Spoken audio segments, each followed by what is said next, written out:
Bueno, hay una crisis como multidimensional que mucha gente en esta jornada, esta semana de nuestra transición habrá seguramente discutido.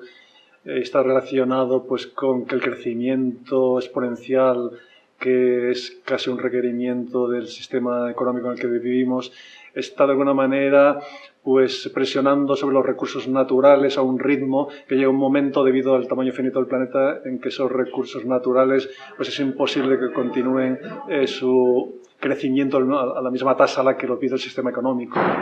Entonces eso está provocando y va a provocar en las próximas décadas una serie de crisis multidimensionales de gran importancia, ¿no? Seguramente mucha gente habrá hablado pues, de la presión que se está ejerciendo sobre los acuíferos. Ahora mismo hay más de 1.500 millones de personas en el planeta que están viviendo de acuíferos que están en declive. La presión que está haciendo este tipo de agricultura al que estamos acostumbrados, la agricultura capitalista intensiva sobre los suelos, pues hay varios millones de hectáreas que se pierden cada año debido a malas prácticas agrícolas a nivel planetario. Es por culpa de la agricultura capitalista, esencialmente del tipo de agricultura al que estamos acostumbrados. Hay una presión continua sobre los ecosistemas y entonces hay ecólogos que hablan de que entre el año 2025 y 2045 con mucha probabilidad se pueden producir puntos de no retorno con sorpresas a nivel global y local, dicen ellos, lo cual es muy preocupante. Hay una presión sobre múltiples recursos, los energéticos son uno de los principales, y ya pues se habrá hablado también seguramente en estas jornadas del pico del combustible, de los combustibles fósiles, y en particular el pico del petróleo, de los petróleos convencionales se ha producido ya, se piensa que se ha producido ya en los últimos 5 años. Y hay autores que hablan de que antes del año 2030 se producirá también el cenit de los demás combustibles fósiles integrados, digamos. De manera que a partir de ese año habrá un momento en el cual habrá que preocuparse muy seriamente sobre el futuro de las fuentes energéticas a nivel global, ¿no? Aparte de eso, pues hay una serie de síntomas preocupantes. La quema de combustibles fósiles, que es lo único con lo que se ha jugado hasta ahora, está produciendo una serie de efectos sistémicos globales, como es el cambio climático antropogénico. La última reunión del International Panel sobre Climate Change, el IPCC, habla de que posiblemente a final de este siglo entre el 20 y el 40% de las cosechas de cereales se pueden perder por culpa de los grandes extremos climáticos que producirá el cambio climático antropogénico.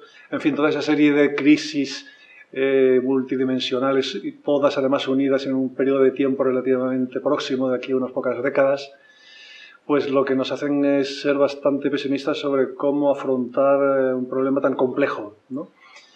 Ahora bien, dentro de esa complejidad gigantesca, yo pienso que intentar una transición masiva planetaria a una economía 100% renovable podría aliviar parte de las crisis que acabo de comentar, sobre todo la climática y la energética, fundamentalmente. Y también nos llevaría a un escenario debido a que, según una serie de estudios que realizamos en el Instituto de Ciencias del Mar del CSIC en los últimos años, con mi grupo de trabajo, mostrábamos que ese tipo de transición a una economía 100% renovable tiene unos límites ecológicos en que necesita consumir una serie de metales que necesita la industria eléctrica y el transporte eléctrico, esencialmente cobre, níquel, litio y platino. Y esa serie de metales entraría, si en una transición a una futura economía 100% renovable, tenemos que hacer un uso masivo de ellos y, por tanto, por encima de una instalación de unos 12 teravatios de potencia eléctrica aproximadamente, sería muy difícil, por no decir imposible, continuar el crecimiento de nueva producción energética. Y sin nueva producción energética es casi inverosímil pensar en futuro crecimiento económico. Por tanto, esta transición a una sociedad 100% renovable llevaría también de forma natural a una situación en la cual necesitaríamos pasar de la sociedad, pasar al crecimiento, a una economía basada en el crecimiento, a una economía diferente que pudiera generar prosperidad sin necesidad de crecimiento. Entonces, aunque es un reto mayor el conseguir esa transición, sin embargo puede tener además bastantes ventajas en el sentido de resolver problemas cruciales para la humanidad en este momento, también en llevarnos a una situación económica que nos permita salir de esta carrera sin sentido al que nos está abocando la dinámica capitalista. de forma casi natural, de alguna manera, si es que no nos damos cuenta a tiempo de que eso es imprescindible.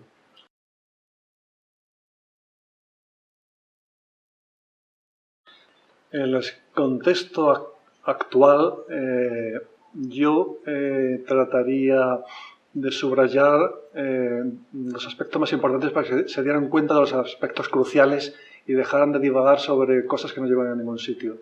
Entonces, en particular, el tema de la transición a una sociedad 100% renovable me parece crucial, tanto como por los motivos que acabo de comentar hace un momento. Entonces yo incidiría en que apuesten firmemente por eso, porque el mercado por sí solo no lo va a realizar de propia mano si no hay una voluntad política detrás firme que presione en esa dirección, ¿no? Eso en primer lugar. Pero además de este tema, incidiría también en el tema de que sean escépticos acerca de la posibilidad del crecimiento indefinido y, por tanto, de volver a la senda del crecimiento en una situación futura en la cual el declive de los combustibles fósiles es inminente, es cuestión de décadas solamente.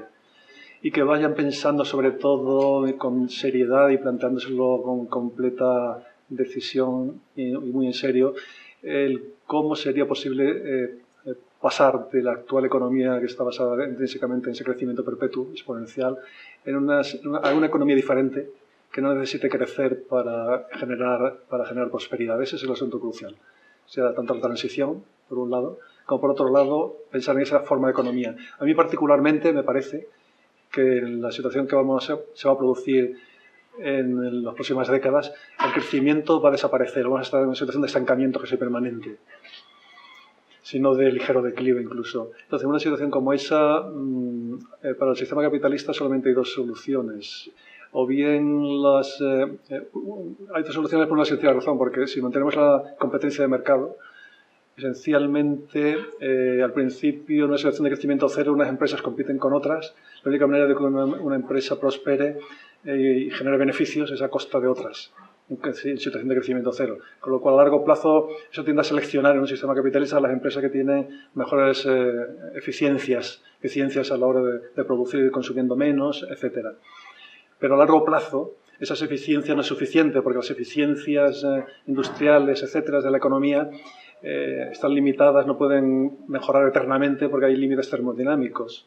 Con lo cual, a largo plazo, la única manera de que unas empresas prosperen a costa de otras es a base de disminuir los márgenes comerciales. Y una situación como esa, a largo plazo, una situación de estancamiento a largo plazo, todas las empresas, la primera que baje márgenes, la siguiente la imita para no salir del mercado. Con lo cual, todas tienden a bajar márgenes. Si todas bajan márgenes, la tendencia a largo plazo, y eso ya lo demostró Marx, además hace ya en 1875 o algo así, ¿no? En el Capital, hay una tendencia en esa situación a que los beneficios tienden a cero, tienden a desaparecer, los beneficios capitalistas. Por tanto, una situación como esa de estancamiento permanente, a largo plazo el capitalismo solo tiene dos salidas.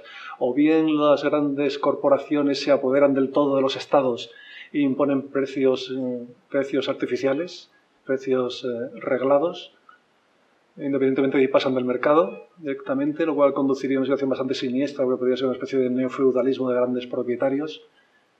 O bien, la situación alternativa sería esta otra, de tratar de generar una economía que funcione bien sin necesidad de tener ni crecimiento ni beneficios. ¿Qué economía es esa? La típica capitalista no lo es, desde luego, necesita beneficios. ¿Cuál? Pues la tenemos aquí, estos días habéis hablado de ellas, muchos de los ponentes aquí han hablado de ella, y es la economía solidaria por un lado y la economía basada en cooperativas. La economía solidaria y la economía cooperativa no necesitan imprescindiblemente del beneficio. Funciona sencillamente manteniendo los puestos de trabajo y los fines sociales a los que va destinada. Pero no necesita tener un beneficio continuo y un beneficio que sea lo más grande posible para competir con nadie. Por tanto, el tipo de economía mejor adaptada a una situación de crecimiento cero y beneficio cero en el futuro, en las próximas décadas, va a ser precisamente este tipo de economía de las que se está hablando aquí en estas jornadas. Por tanto, yo apostaría y intentaría convencer a los políticos de que apuesten decididamente por la economía real. Y la economía real en muy pocas décadas va a ser la economía basada en cooperativas y en economía solidaria. Fundamentalmente esa es la economía del futuro. Y la única economía que puede funcionar